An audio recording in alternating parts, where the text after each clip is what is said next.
Next चालू करते हैं, which of the following statement is correct. इसका ही कंटिन्यू करते हैं ब्लड सर्कुलेशन का। The tricuspid bicuspid valve open due to the pressure exerted by simultaneous contraction of atria. देखो देखते हैं आगे हो सकता है क्या। Blood move freely from atrium to ventricle during joint diastole. Freely from atrium to ventricle during joint diastole, correct हो सकता है ये भी। Increased ventricular pressure causes closing of semi circular valve. Increase ventricular pressure नहीं, increase ventricular pressure causes opening of the semilunar valve, ये गलत है। The atrio ventricular node AV node generates the action potential to stimulate the atrial contraction, नहीं, ऐसे node generate करता है। तो okay, हम लोग ने दो ऑप्शन तो एलिमिनेट कर दिए। ट्राइकस्पिड और bicuspid valves open due to the pressure exerted by the simultaneous contraction of atria. Contraction of atria से नहीं होता है। कॉन्ट्रैक्शन ऑफ एट्रिया से क्यों नहीं होता है? देखो, कॉन्ट्रैक्शन ऑफ एट्रिया तब होगा जब भी बाइकस्पिड ट्राइकस्पिड वाल्व खुल जाएंगे। क्यों खुलेंगे? ये अपना हार्ट का रफ चेंबर हो गया, तो ये दो एट्रियाज हो गए, left atria right atria, sorry उल्टा बना दिया, राइट एट्रिया लेफ्ट एट्रिया, ये right atria left atria, okay, ये लेफ्ट वेंट्रिकल और ये राइट वेंट्रिकल, ओके, यहाँ पे हो गया। तो जब यहाँ पे प्रेशर ब्लड कलेक्ट होना चालू हो जाएगा यहाँ से, यहाँ पे भी, तो due to the decrease in pressure of ventricles, ventricle का प्रेशर डिक्रीज होने के कारण ये खुल जाता है, फिर ये गिरने चालू हो जाएगा। ओके, फिर कॉन्ट्रैक्शन से वापस भरेगा। जॉइंट डायस्टोल में it goes from this, it is correct. 47 का बी करेक्ट है कि ये जॉइंट डायस्टोल में, देखो वेंट्रिकल का फिलिंग 3 पार्ट्स में होता है। वेंट्रिकल का फिलिंग अगर आप 100% मान रहे हो तो 1/3 of filling, 1/3 of filling and 1/3 of filling. 1/3 of the ventricle is filled due to contraction of atria. जैसे इसका वेंट्रिकल का प्रेशर घट गया तो क्या हो गया, ये प्रेशर की वजह से ये खुल गए वाल्व्स, खुल गए अगर ये हो गया कॉन्ट्रैक्शन, फिर उस जैसे ये प्रेशर घटेगा, जैसे वाल्व खुलेगा फटक से ये गिर जाएगा। Wait 1/3 of them is due to ये जो पहली बार ब्लड गिरा बिफोर कॉन्ट्रैक्शन होगा, before contraction due to opening of tricuspid and bicuspid valve. फिर 1/3 ड्यू टू एट्रियल कॉन्ट्रैक्शन, फिर एट्रिया एक्शन पोटेंशियल जनरेट होगा, एट्रिया कॉन्ट्रैक्ट होगा, फिर 1/3 ड्यू टू जॉइंट डायस्टोल। ऐसा, तो ऐसे फ्लो होता है। और जॉइंट डायस्टोल के टाइम पे, जॉइंट डायस्टोल है ना, तो दोनों रिलैक्स स्टेट में, तो दोनों में एट्रिया का ब्लड जितना एट्रिया में आ रहा है उतना ही वेंट्रिकल में जाएगा, इनफ्लक्स एफ्लक्स सेम रहेगा। तो ये स्टेटमेंट 2022 का है जिसमें एनटीए का महान स्टेटमेंट क्वेश्चन दिए थे। तो ये हो गया इसका answer. The QRS complex of the ECG represents QRS complex. देखो इसमें P, QRS और T। P क्या डिनोट करता है? एट्रियल कॉन्ट्रैक्शन या तो depolarisation of atria. QRS ventricle का डिपोलराइजेशन, और ये end of the heart wave, मतलब एंड ऑफ एट्रियल कॉन्ट्रैक्शन, ये बता सकता है। तो depolarisation of auricles, repolarization of auricles, depolarization of ventricles, this is the right answer. Next, all the components of nodal tissue are auto-excitable. Why does the SA node act as a normal pacemaker? क्योंकि SA node का highest rate of depolarization है, lowest rate of depolarization है, only component that generates threshold potential. SA node can convey the action potential to other. सब generate कर सकते हो, तो ऐसे नोड ही क्यों है? क्योंकि ऐसे नोड ज़्यादा से ज़्यादा डिपोलराइज हो सकता है, और उसका ज़्यादा रेट होने के कारण, मतलब 72 बीट्स पर मिनट, मतलब 70 से 75 लेके चलते हैं, एवरेज 72, तो उतना ज़्यादा उसका पोटेंशियल होना चाहिए डिपोलराइजेशन का कैपेसिटी। तो वो ऐसे नोड के पास ही, इसलिए वो नॉर्मल पेसमेकर की तरह काम करता है। A specialised nodal tissue embedded in the lower corner of the right atrium, lower corner of right atrium, lower corner of right atrium.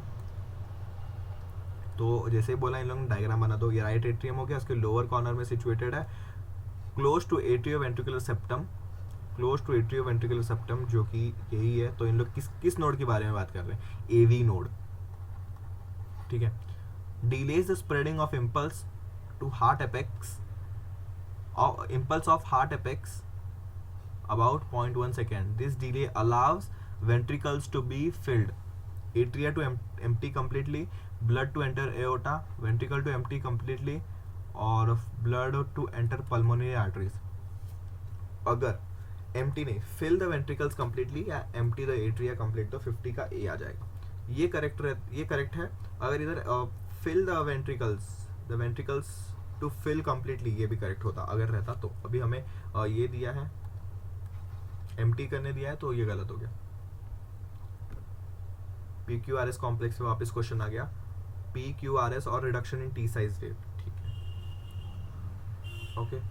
P wave क्या दिखेगा? Depolarization of atria. तो ए का आना चाहिए 4 दो ऑप्शन में दिख रहा है. QRX complex depolarization of ventricle, B का भी 2 दिख रहा है. टी वेव में हमें क्या मिलेगा? टी का भी देखो 2 ही है, सेकेंड. रिपोलराइजेशन ऑफ वेंट्रिकल्स, ये भी है. Reduction in size of T wave, this is a disease. तो reduction in size of T wave, तो 5th तो दिखाएगा ही नहीं, तो it is a disease coronary emphysema. तो 51 का ए हो जाएगा. What would be the heart rate of a person with cardiac output 5 liter, blood volume in the ventricle at the end of diastole is 100, in ventricular systole is 50. तो cardiac output कितना होना चाहिए? cardiac output मतलब एक heart beat होने के बाद, कितना ब्लड उसने पंप किया. द लेफ्ट वेंट्रिकल का हम लोग मोस्टली लेते हैं. The amount of blood pumped by the left ventricle per minute is known as cardiac output. हमारे नॉर्मल केसेस में कितना 70 ml होता है, जिसको हम लोग स्ट्रोक वॉल्यूम पे बोलते हैं. ओके, तो कार्डियक आउटपुट उसका 5 लीटर है. ये स्ट्रोक वॉल्यूम होता है 70 ml. 70 ml स्ट्रोक वॉल्यूम है. उसको अगर हम लोग हार्ट बीट से मल्टीप्लाई कर दे, 1 मिनट में 16 से 17, 12 से 15 बार हो सकता है. 16 तो ज़्यादा हो गया, 12 से 15 नॉर्मल हो सकता है अपना हार्ट बीट. मल्टीप्लाई करो, आपको 4 से 5 लीटर के बीच का आंसर आएगा. तो जो कि हमारा ब्लड वॉल्यूम अपना ब्लड में कितना है, अपने बॉडी में ब्लड है 5 लीटर्स के अप्रॉक्स आसपास. तो उतना ही एक बार में सर्कुलेट करता है. मतलब एक हार्ट बीट के बाद वो पूरा सर्कुलेट करता है. वो 1 मिनट के अंदर पूरा अपना हर चीज़ का हर ब्लड, मतलब हर पार्ट में नया ब्लड पहुंचता रहता है हर मिनट. ओके, इतना एफिशिएंट है वो. तो हमें बोला है कार्डियक आउटपुट इज 5 लीटर. हमें क्या बोला है? हमें निकालना पड़ेगा स्ट्रोक वॉल्यूम. स्ट्रोक वॉल्यूम कैसे निकलेगा? Diastolic pressure. पहले डायस्टोलिक प्रेशर रिलैक्स स्टेट में 100 था, वेंट्रिकुलर सिस्टोल हो गया तो 50 हो गया. तो डायस्टोलिक प्रेशर मतलब पहले 100 था, अभी 50 हो गया. डायस्टोलिक वॉल्यूम तो डायस्टोल माइनस 50, मतलब पहले 100 था, 50 अभी बच गया, तो 50 चला गया रहेगा, तो वही बच जाएगा अपना 50 कार्डियक आउटपुट. ये हो गया स्ट्रोक वॉल्यूम. अभी उसने बोला है कि 5 लीटर होना चाहिए खून. तो 5 लीटर के लिए हमें क्या निकालना पड़ेगा? तो कार्डियक आउटपुट क्या होता है? Stroke volume per minute heart beat. तो हमें हार्ट बीट ही निकालना है. Heart beat is cardiac output upon stroke volume. Cardiac output कितना दिया हमें? 5 लीटर्स. तो इसको ये कर दो, क्योंकि ये ml में, तो ये भी ml में ले लो. तो 50 है अपना, 50 से 50 का ये हो जाएगा 100 बीट्स. तो 100 बीट्स पर मिनट. बहुत ही अच्छा क्वेश्चन है, बहुत ही अच्छा क्वेश्चन है. आपका पूरा नॉलेज चेक कर लिया और आंसर भी, मैथ्स भी यूज़ करा लिया. ओके, तो 100 बीट्स पर सेकेंड आ जाएगा आपका. मैथ्स तो column 1 and column 2 select the correct option 53. Okay, इसमें वेल्व्स के बारे में पूछ लिया, ट्राइकस्पिड, बाइकस्पिड. अभी ये याद कैसे रखना है? कभी कभी आप भूल जाओगे किसके बीच में क्या था. देखो, आपका समझो ये बॉडी है, ये आपका बॉडी है, ये हाथ है, इस तरफ पैर है. ओके, ये आपका लेफ्ट साइड रहेगा, ये आपका राइट साइड रहेगा. आपका हार्ट इस तरफ है, 4 चेम्बर में डिवाइड है, विच इज ये राइट साइड है, ये लेफ्ट साइड है. तो इधर से जाओ काउंट करते हुए, 3 2. 3 मतलब ट्राइकस्पिड वाल्व, 2 मतलब 2 वेल्व्स मतलब बाइकस्पिड वाल्व. बाइकस्पिड का ही दूसरा नाम है मटेरियल वाल्व. बस ये याद रखना है. तो आप अपने राइट साइड से जाओ काउंट करते हुए 3 2 ऐसे 3 2. तो 3 ट्राइकस्पिड, बी से बाइकस्पिड. ओके, तो अभी देखो ट्राइकस्पिड वाल्व किधर है? Left atrium left ventricle, left atrium left ventricle. ये तो लेफ्ट हो गया ना, इनके बीच में क्या आएगा? बाइकस्पिड. तो ये हो जाएगा बी का 1 हो जाएगा. Tricuspid between right atrium and ventricle, sorry pulmonary artery दिया जाए, तो इसका 3rd हो जाना चाहिए. तो इसका हो जाएगा 3rd और इसका हो जाएगा 2nd, क्योंकि बिटवीन राइट वेंट्रिकल और पल्मोनरी आर्टरी बोला है उसने, सेमील्यूनर वाल्व. पल्मोनरी आर्टरी भी बोल सकता है और ये भी बोल सकता है कि लेफ्ट वेंट्रिकल और सिस्टमिक अयोटा, उनके बीच में सेमील्यूनर वाल्व भी होता है. उन दोनों का नाम सेमील्यूनर वाल्व भी है. तो सी का आ जाएगा 2, बी का आ जाएगा 1, ए का आ जाएगा 3, तो ऑप्शन नंबर 53 का बी हो जाएगा. ओके, वेट अ मिनट, गलत मैच कर दिया हम लोग ने, ऑप्शन मैचिंग गलत हो गया हमारा.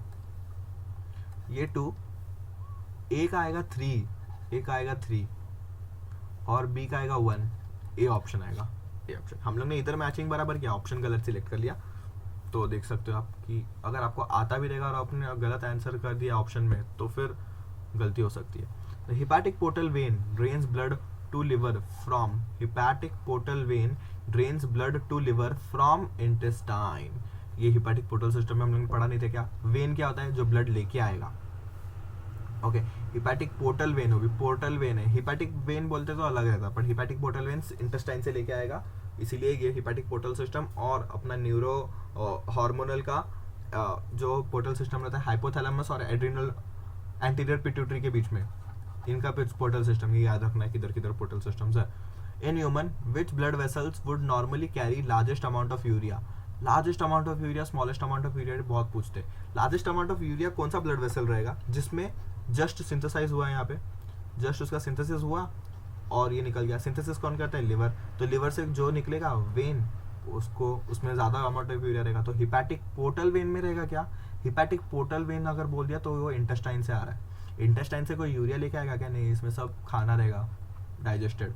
तो hepatic vein is the correct answer over here. Okay, blood pressure in the pulmonary artery is, blood pressure in the pulmonary artery. Pulmonary artery normally carries,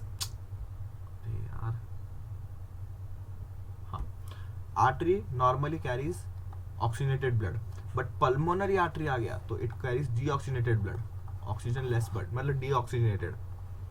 तो इसमें जो ब्लड प्रेशर है it is same as in aorta, more than in carotid, more than pulmonary when, less then in Veena कावा. Okay, it is more than in pulmonary vein. When से artery में ज्यादा pressure क्यों होता है ये आपको डिफरेंस पता चलेगा जब भी आप वेन और आर्टरी का स्ट्रक्चर पता करोगे. तो देखो, ये हो गया दो अपने ब्लड वेसल्स. इसमें वेन का ज्यादा डायमीटर होता है, आर्टरी का कम डायमीटर होता है. ओके, आर्टरी लेस डायमीटर होता है और वेन का ज्यादा डायमीटर होता है. तो लेस डायमीटर तो ज्यादा स्पीड से आगे बढ़ेगा, प्रेशर अपने हार्ट के प्रेशर की वजह से, मतलब बहुत दूर दूर तक जाएगा. तो इसी कारण से पल्मोनरी प्रेशर इन आर्टरी, कोई भी आर्टरी रहने दो, फर्क नहीं पड़ता. यहाँ पे पल्मोनरी है कि बाकी सिस्टमिक है, बट आर्टरी में प्रेशर ज्यादा रहता है. Blood pressure is in a mammalian aorta is maximum during. Blood pressure किसके वजह से मैक्सिमम होगा? During systole of left ventricle. Okay, left ventricle systole में ही ज्यादा ब्लड फ्लो करेगा तो उसमें ही ज्यादा प्रेशर होगा. Doctors use stethoscope to hear the sound produced by each cardiac cycle. The second sound is heard when. Okay, heart sound के ऊपर आ गया. First sound due to closure of bicuspid and tricuspid valve, जिसका sound होता है lub. Second, closure of semilunar valve, उसका sound होता है डब. तो हार्ट बीट कैसे आता है? लब डब लब डब लब डब, ऐसा करके हार्ट बीट सुनाई देगा. अगर आप ध्यान से सुनोगे, जो कि आप एमबीबीएस में करने वाले हो, लब डब लब डब लब डब ऐसा साउंड आता है, तो वो हार्ट का साउंड होता है. तो second heart beat is due to semilunar valve close down after the blood flows into the vessels from ventricle. तो 58 का आ जाएगा B. Which of the following animals has two separate circulatory pathways? देखो कौन है वो? फ्रॉग, एम्फीबियंस में incomplete double circulation होता है. इनकम्प्लीट डबल सर्कुलेशन मतलब मिक्सिंग हो जाता है. इन लोगों ने टू कंप्लीटली सेपरेट पाथवेज बोला है. वेल मैमल है. ओके, लिजर्ड रेप्टाइल है. शार्क फिशेस है. फिशेस में क्या होता है? फिश में सिंगल सर्कुलेशन पाया जाता है. रेप्टाइल्स में भी इनकम्प्लीट डबल होता है. रेप्टाइल्स में से सिर्फ क्रोकोडाइल के पास 4 चेम्बर्ड हार्ट है, तो वेल आ जाएगा यहाँ पे. How do parasympathetic nervous system, how do parasympathetic neural system affects the working of heart? Parasympathetic, देखो पैरासिम्पैथेटिक मतलब स्ट्रेस हार्मोन नहीं है. मैंने आपको स्टोरी सुनाया रहेगा एक वीडियो में कि आपने चीता देखा या टाइगर देखा आपके सामने तो क्या क्या होगा, क्या क्या नहीं होगा. सिंपैथेटिक या तो केमिकल कोऑर्डिनेशन बता दिया रहेगा. तो पैरासिम्पैथेटिक का काम क्या है? नॉर्मल स्टेट में फॉर्म करना. तो नॉर्मली क्या करेगा वो? Reduce both heart beat and cardiac output. तो 60 का ए होना चाहिए. क्योंकि पैरासिम्पथेटिक ऐसा बोलेगा कि पैरासिम्पथेटिक आलसी हार्मोन है, ऐसा समझो। आलसी हार्मोन क्या है, जो हार्ट रेट को कम करना चाहेगा और कार्डियक आउटपुट को भी कम करना चाहेगा, मतलब बॉडी रेस्ट पे है। अगर आप सो रहे हो, समझो सो रहे हो, तो बॉडी को इतनी एनर्जी नहीं ज़रूरत है।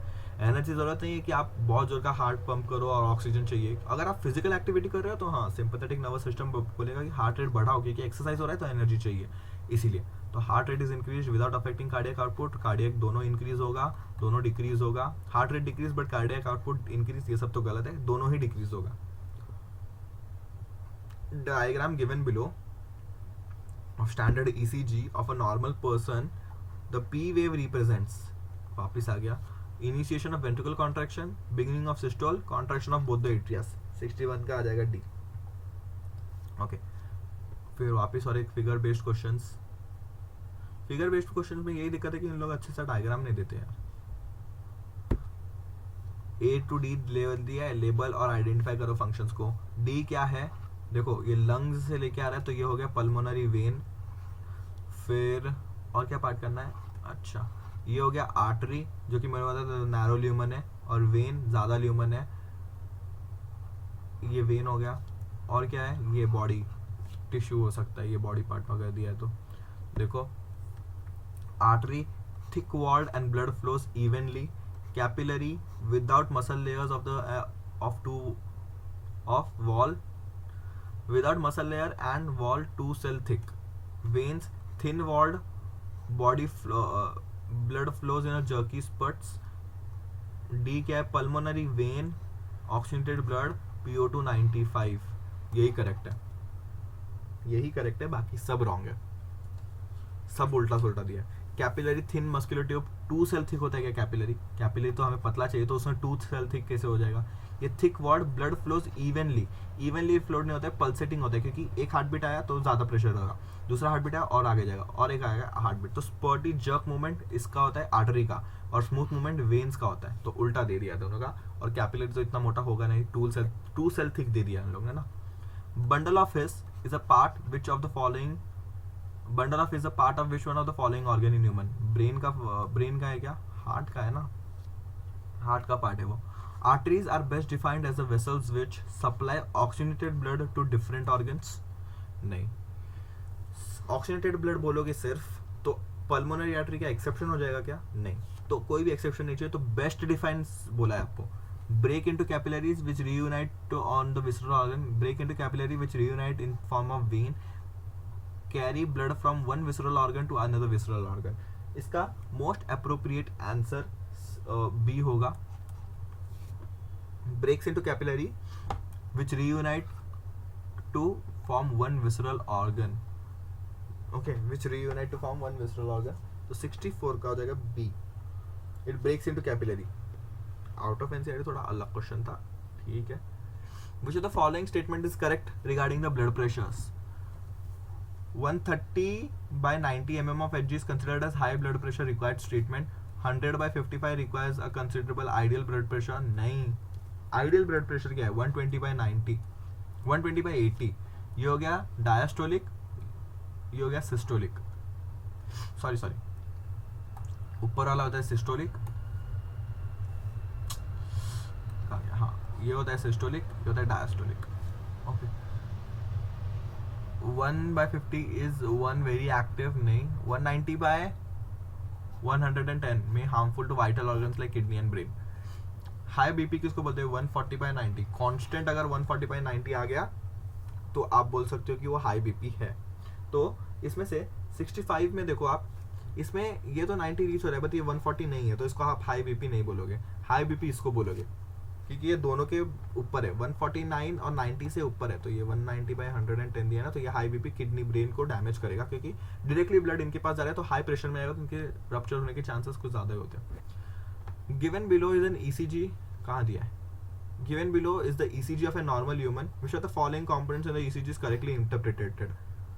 QRS complex, 1 pulse completely, peak of T wave, initiation of total cardiac contraction, P wave, P and R wave कुछ होता है क्या, नहीं, R wave होता है बट QRS complex में आ जाता है ना वो, नहीं। Initiation of left atrial contraction, P wave, initiation of left atrial contraction, P wave, okay इसमें डायग्राम नहीं दिया है तो ये क्वेश्चन का आप नेगलेक्ट कर सकते हो, डायग्राम नहीं दिया है, किसको क्या मार्क करके दिया है वो भी हमें नहीं पता, बट हम लोग रफ आइडिया लगा सकते हैं हम लोग की peak of P and Q wave systole and diastolic pressures, systole and diastolic pressures हो सकता है। ये क्वेश्चन आप छोड़ दो क्योंकि ये थोड़ा सा अलग क्वेश्चन है और इसमें डायग्राम बोले, डायग्राम भी नहीं दिया है, इन लोगों ने किस लेवल से मतलब क्या है पता नहीं है। Okay next is if some injury, क्या है, if some injury is occurred to cordae tenidae, the tricuspid valve of the human heart is partially non-functional. What is the minimum immediate effect? क्योंकि देखो बाइकस्पिड और tricuspid को ventricles में कौन connect करता है, ये कॉर्डे टेनिडे ऐसे कनेक्ट करता है, खुलना रहेगा तो ये ऐसे खुल जाएगा, बंद होना तो वापस बंद हो जाएगा। तो अगर ये डैमेज हो गया, इंजर हो गया, तो ट्राइकस्पिड वाल्व नॉन फंक्शनल हो गया। ट्राइकस्पिड वाल्व नॉन फंक्शनल होगा तो इधर से ये डीऑक्सीनेटेड ब्लड आएगा ही नहीं, डीऑक्सीनेटेड ब्लड उधर नहीं जाएगा, पल्मोनरी मतलब पल्मोनरी आर्टरी में नहीं जाएगा। तो क्या होगा, देखो the flow of blood in the aorta will be slowed. Aorta का क्यों स्लो होगा, क्योंकि ये तो नॉर्मल फंक्शन है ना अपना बाइकस्पिड, तो ये गलत हो गया। Pacemaker will stop working, क्यों, the blood will tend to flow back into the left atrium, the flow of blood into the pulmonary artery will be reduced, this will be the immediate effect कि pulmonary artery में नहीं जाएगा तो deoxygenated होने ही नहीं जाएगा। in an standard ECG which of the following, देखो अभी इन लोगों ने बोला है स्टैंडर्ड ECG, तो हम लोग जो अपना NCERT का डायग्राम है उसके हिसाब से आंसर देंगे। उसमें बोला था गिवन ECG, पर ECG दिया ही नहीं है। which of the following alphabets represent correct representation of activity of heart? S is for systole, T for end of diastole, P for depolarization of atria, R for repolarization of ventricle। तो इनमें से सबसे best option C लग रहा है, depolarization of atria। In human blood passes from post claval to diastole to the diastolic right atrium of the heart due to, किसके वजह से पास होता है? It is due to mainly pressure difference between the post claval and artery। out of NCERT है, फिर भी देख लो। Which of the following mammalian cell is not capable of metabolizing glucose to carbon dioxide aerobically? Aerobically कौन नहीं होगा जिसमें ये नहीं है, तो aerobically कौन नहीं करता है, अपना ये RBC, क्योंकि RBC के पास न्यूक्लियस नहीं है, सब ऑर्गेनल्स उसमें नहीं है, माइटोकॉन्ड्रिया भी नहीं है, कुछ भी नहीं है, तो ये जिंदा कैसे है सर? जिंदा है due to anaerobic respiration.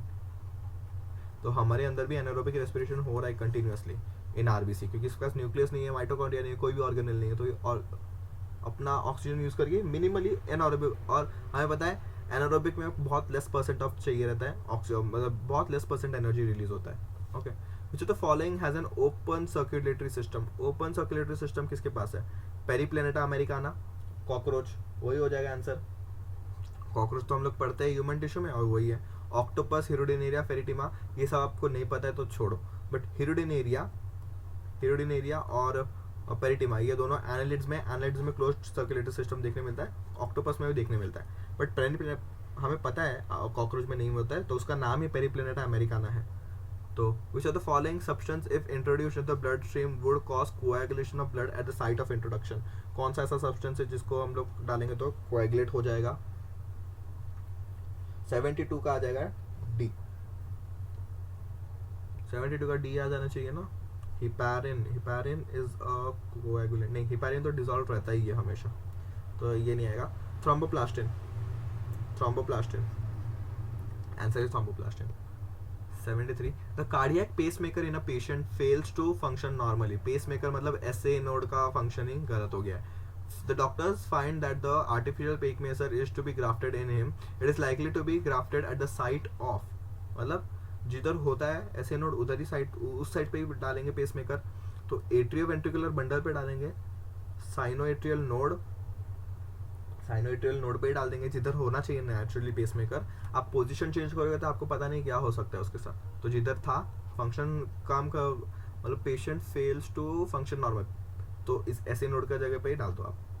Systemic heart refers to जो सिस्टम को सर्कुलर ये प्रोवाइड कर रहा है। सिस्टम को कौन दे रहा है, मतलब rest of the body, left atrium, left ventricle, यही देगा। ओके इसको सिस्टमिक हार्ट बोलते हैं, इसको सिस्टमिक सर्कुलेशन भी बोल सकते हैं। राइट एट्रियम से राइट वेंट्रिकल, फिर उससे पल्मोनरी आर्टरी, फिर लंग्स, ये हो गया पल्मोनरी सर्कुलेशन।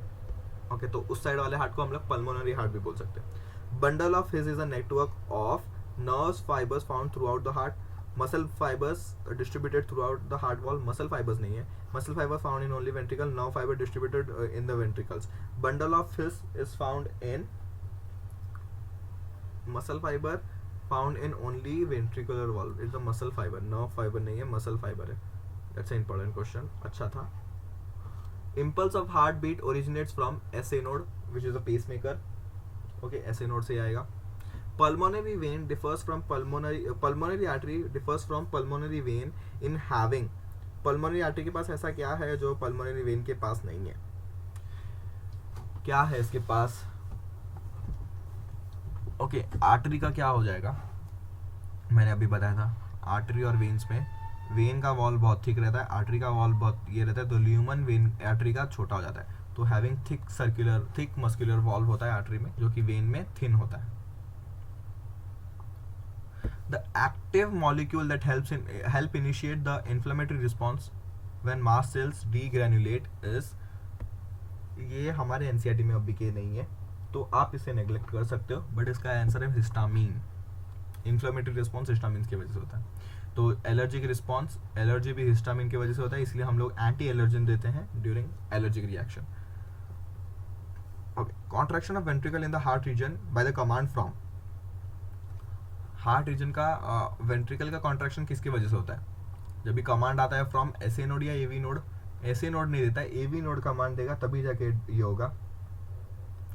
एसए नोड से एवी नोड के पास आ रहा है, एवी नोड से फिर वेंट्रिकल जाएगा, तो मेन तो एसए नोड हो जाएगा. फिर एसए नोड है इसका आंसर, क्योंकि मेन कमांड तो इधर से ही आ रहा है कि कब कंट्रैक्ट करना है, क्योंकि ये इसके कंट्रोल में है ना, तो अल्टीमेटली एसए नोड आंसर आ जाएगा. बहुत important question. An adult human with average health has systolic and diastolic pressure. मतलब नॉर्मल ब्लड प्रेशर पूछ लिया, सिस्टोलिक क्या होगा, डायस्टोलिक क्या होगा, तो 180 का बी हो जाएगा. सिस्टोलिक जो मैंने बोला था 120/80 ब्लड प्रेशर नॉर्मल है.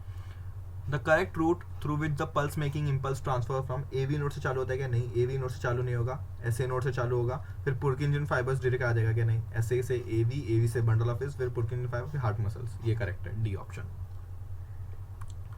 Next, dub sound is produced due to closure of. मैंने बोला था लब डब लब डब लब डब, तो लब dub, dub is a second sound semi lunar valve के क्लोजिंग के वजह से होता है. Close circulatory system is found in cockroach, mosquito, tadpole, house fly. ये सब के सब क्या है? सब के सब क्या है? अर्थ्रोपोड्स. मॉस्किटो, कॉकरोच, हाउस फ्लाई, ये सब अर्थ्रोपोड्स है, इंसेक्टा क्लास के. टैडपोल फिश में फाउंड होगा. फिर तो अगर कॉकरोच का जो ये है तो बाकी सब में भी यही रहेगा, क्योंकि कॉकरोच में ओपन सर्कुलेटरी, तो बाकी सब में भी ओपन रहेगा. तो 83 का आंसर हो जाएगा बी. और हमें फिशेस टैडपोल के बारे में पता ही है, क्योंकि उनके सिंगल सर्कुलेशन मिलता है, सिंगल सर्कुलेशन है एग्जाम्पल, तो ये तो याद होना ही चाहिए. Pace maker of heart is, heart का pace maker is SA node. Vitamin K is required for, vitamin K is required for synthesis of prothrombin. Prothrombin के सिंथेसिस में काम ये चाहिए रहता है. Out of NCERT, but good question for your knowledge. Blood capillary consist of endothelium with thin coat of connective tissue.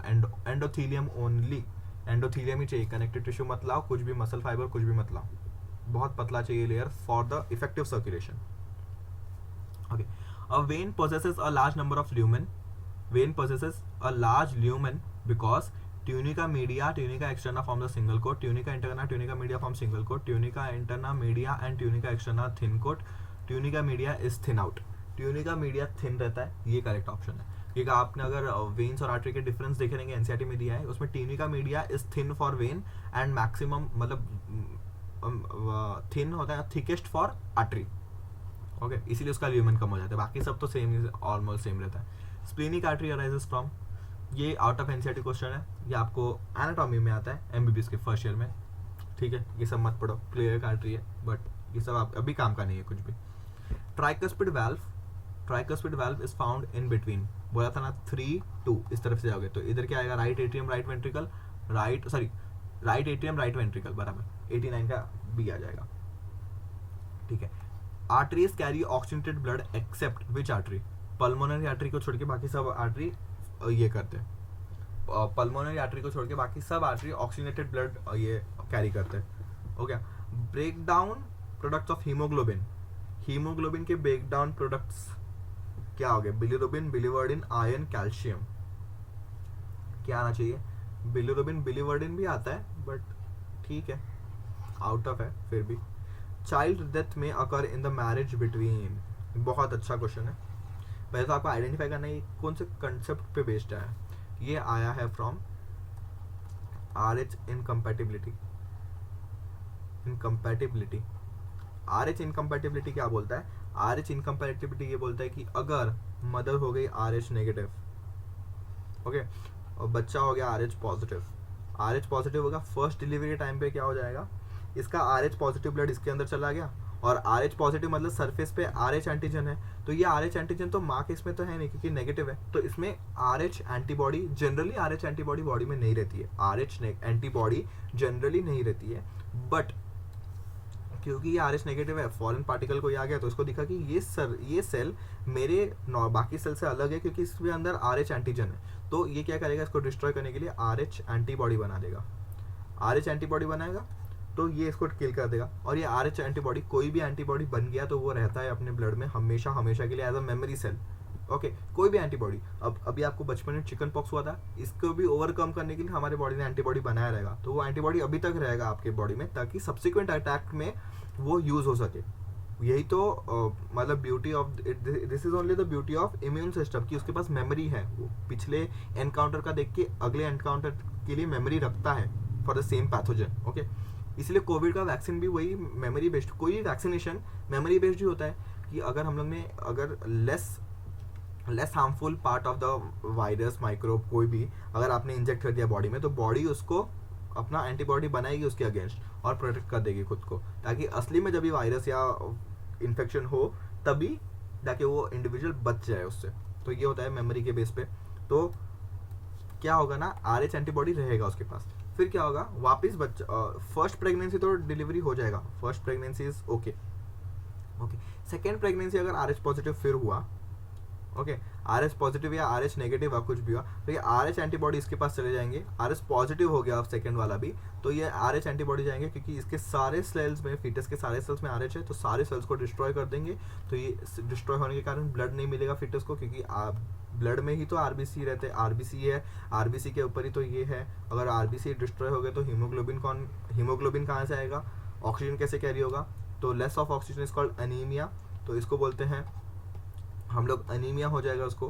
Okay, तो इसको बच्चे को जॉन्डिस इंड्यूस भी हो सकता है। ये होता है RH इनकम्पैटिबिलिटी का कहानी। तो अगर मदर RH नेगेटिव तो होनी चाहिए फॉर RH इनकम्पैटिबिलिटी। इसने क्या बोला है? चाइल्ड डेथ होना चाहिए। चाइल्ड का डेथ के लिए mother should B RH negative, and अगर ये RH नेगेटिव हो गया मैन, अगर मैन भी RH नेगेटिव हो गया तो RH पॉजिटिव फीटस आएगा कैसे? RH पॉजिटिव फीटस आएगा कैसे? RH पॉजिटिव होना चाहिए मैन। तो 92 का B option is the most correct option and अच्छा है। ये फीमेल हो गई, ये मेल हो गया, तो इसका जो जाइगोट बनेगा या तो पॉजिटिव आ सकता है या तो नेगेटिव। नेगेटिव आएगा तो कुछ होगा नहीं, डेथ नहीं होगा, क्योंकि नेगेटिव है, मदर का भी नेगेटिव, इसका भी नेगेटिव, कुछ नहीं होगा। दोनों में ही एंटीबॉडी प्रेजेंट नहीं है, मतलब दोनों में ही एंटीजन है। तो अगर इसका ब्लड इधर चला भी गया तो इसको सेल्फ मान लेगा क्योंकि इसके अंदर भी RH एंटीबॉडी ही है, RH एंटीजन ही। तो चाइल्ड डेथ मतलब एरिथ्रोब्लास्टोसिस फिटालिस, इस कंडीशन को बोलते हैं एरिथ्रोब्लास्टोसिस फिटालिस, जो कि एनसीईआरटी में दिया हुआ है। तो कब होगा? जब भी RH पॉजिटिव मैन रहेगा और RH नेगेटिव वुमेन। ओके, अच्छा था ये। एग्जामिनेशन ऑफ ये डिसऑर्डर्स के ऊपर आ गए। Examination of blood of a person suspected with anaemia shows large immature nucleated erythrocytes without hemoglobin. Supplementing his diet with which of the following is likely to alleviate his symptom? देखो, RBC formation में last का जो stage रहता है उसमें nucleus रहता है, उसको मेगा कैरियोसाइट बोलते हैं। मेगा कैरियोसाइट से टूटने के बाद वो बन जाते हैं अपने RBCs, और इसके जो फ्रैगमेंट्स निकलते हैं ना टूटने के बाद, वो फ्रैगमेंट्स को ही हम लोग प्लेटलेट्स बोलते हैं। तो platelets are nothing but the fragments of megakaryocytes, ऐसा होता है। तो इनके मैच्योरेशन में फॉलिक एसिड और कोलबामाइन ये बहुत इंपॉर्टेंट हो जाता है। 93 का ए। ओके, ये कोलाबामीन ये विटामिन B12 है, folic acid very very important, very very nice question also, but ये आउट ऑफ एनसीईआरटी, फिर ठीक है, आता रहेगा तो कर लोगे आप. Which of the following parent is most likely to get a child who suffers from haemolytic disease of a newborn. कौन से पेरेंट को होना चाहिए? मैंने बोला mother should be Rh negative, mother should be Rh negative. अगर Rh positive mother हो गई तो फिर फर्क नहीं होगा. And foetus should be Rh positive father होना चाहिए, तभी जाके फीटस में आरएच पॉजिटिव आने के चांसेस है. मोस्ट लाइकली बोला है ना, इसीलिए. Blood cancer is called leukaemia. फिर haemophilia is royal disease, faulty blood clotting, A and B, mosquito having haemocoel, ये तो गलत है. इसका करेक्ट ऑप्शन होना चाहिए सी. इसको रॉयल्स डिजीज भी बोलते हैं, ठीक है. Presence of RBC in urine. RBC का प्रेजेंस इन यूरिन इज, मतलब खून निकल रहा है ब्लड में, खून निकल रहा है तो आप उसको क्या बोलोगे? हिमेटूरिया. 97 का C. Okay. Sickle cell anaemia is characterised by leukaemia, polycythaemia, mental retardation, haemolytic anaemia. Sickle cell anaemia is haemolytic anaemia, क्योंकि इसमें हीमोग्लोबिन का थोड़ा कंटेंट कम हो जाता है, क्योंकि आरबीसी शिकल शेप्ड, तो इसमें हीमोग्लोबिन ये कुछ भी नहीं होता है, मतलब बहुत कम होता है ऑक्सीजन कैरिंग, तो इसमें अनीमिया होने के चांसेस बहुत है. Leukaemia is a blood cancer. Polycythaemia is the, मतलब लार्ज साइज के बोल सकते हैं हम लोग, मेंटल रिटार्डेशन नहीं होता, तो haemolytic anaemia is the best suitable answer for this. तो ये हो गया हमारा ब्लड सर्कुलेशन का पी वाई